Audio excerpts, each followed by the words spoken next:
예, 그 대전 유성구 갑 조승래입니다.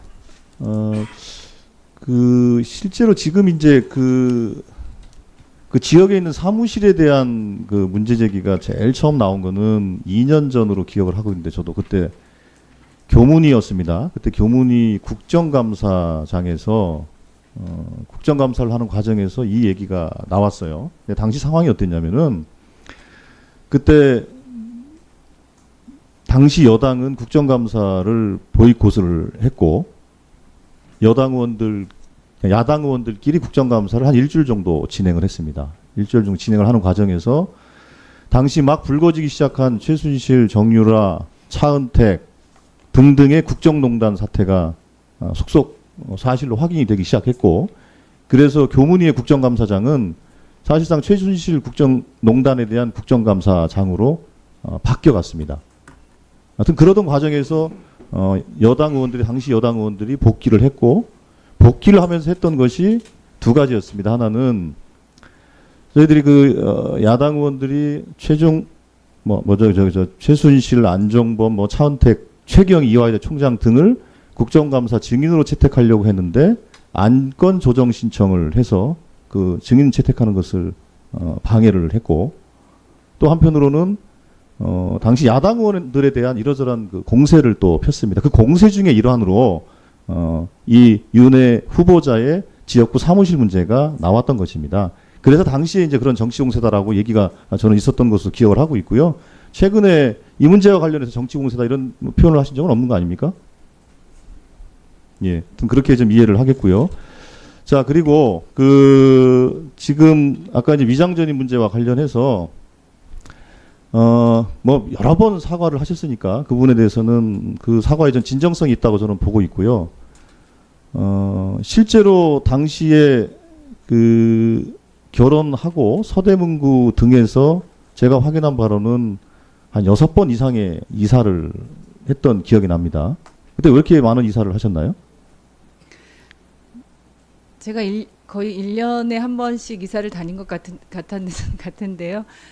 사실은 이제 1년이 지나면 보증금이나 월세를 올려줘야 되기 때문에 경제적인 이유로 1년에 한 번씩 이사를 할 수밖에 없는 그런 상황이었습니다. 예, 어쨌든 그런 와중에 벌어진 일이라고 저는 이해하고 있고, 그래서 후보자 본인 스스로가 이 문제에 대한 실수나 과오에 대해서는 인정을 하셨고, 다만 그 상황에 대한 좀 우리가 조금 좀 봐줄 필요는 있다라는 것을 말씀을 좀 드리는 것이고요. 그리고 결론적으로 그 아이가 졸업을 그 초등학교에서는 하지 못하고 고향으로 이사를 가서 졸업을 하게 된 거죠. 네. 예. 어쨌든 위장전입과 관련해서는 그런 과정을 좀 거쳤다고 말씀을 드리겠습니다. 그리고 좀 전에 말씀드렸던 그 사무실 문제와 관련해서 이게 좀 사실관계가 조금 자꾸 좀 꼬여 있는데요. 아까 말씀드린 것처럼 당시 국정감사를 진행하면서 특정감사를 요청을 했지 않습니까? 요청을 해서 당시는 박근혜 정부 시절입니다. 박근혜 정부 시절에 특정감사를 실시했고, 그 특정감사 결과 외압이나 특혜는 없었고 담당자의 규정의 미숙지로 인하여서 발생한 문제다라고 특정감사 결과에도 그렇게 돼 있고, 그리고 그에 따른 징계로 저는 알고 있습니다. 혹시 이 내용을 그 당시에 그 보고를 받으셨나요? 당시에는 보고받지 못했습니다. 예, 당시에는 보고받지 못하고 최근에 이 청문회를 준비하는 과정 속에서 징계나 이런 문제에 대해서 알게 됐다는 말씀인가요? 징계는 작년에 알게 됐던 것 같습니다. 예, 작년에 알게 됐고. 예, 그래서 이런 과정을 거쳐서 된 것이라서 여기에 피감기관의 건물에 입주하는 것이 어떻게 가능한 문제인가에 대한 의혹은 당연히 지적할 수 있습니다만, 그 과정에 압력이나 특혜가 있었다고 보기는 저는 어렵다고 보고 있고요. 그 부분에 대해서는 의심은 할 수 있으나 관련된 근거나 이런 것은 없다고 저는 생각을 하고 있습니다. 그리고 제가 정책적인 질문을 한 가지 드리고 싶은데요. 저는 그 윤회 후보자에게 저는 이런 주문을 드리고 싶었습니다. 지난번 대통령 선거 과정에서도 그랬고, 우리가 교육부에 대한 불신이 워낙 강하지 않습니까? 그러다 보니까 국가교육위원회라든지 이런 형태의 그러니까 국가의 백년지 대계를 준비할 수 있는 일종의 거버넌스나 합의제 기구 같은 것들을 구성하고 여기에서 국민적 합의를 만들고 이거에 기초해서 교육부는 교육 정책을 좀 집행하는 형식으로 아마 후보자들 다 그런 공약들을 건 걸로 알고 있고 지금 문재인 대통령도 관련된 공약을 걸고 계시고 그 국정기획자문위원회에서 관련된 것도 정리를 하신 것 같은데 맞는 말이죠? 예, 의원님께서 말씀하신 방향으로 국가교육회의가 국가교육위원회가 조속히 신설될 수 있도록 준비에 들어갔고요. 그렇게 되면 교육부의 역할은 개편되는 방향으로, 그리고 초중등 교육과 관련해서는 시도교육감에게 교육자치 실현을 위해서 권한을 이양하는 그런 방향으로 지금 일들이 추진되고 있음을 말씀드립니다. 예, 그 후보자께서도 잘 아시겠지만 지금 교육에 대한 불만과 불신이 매우 높고 큽니다.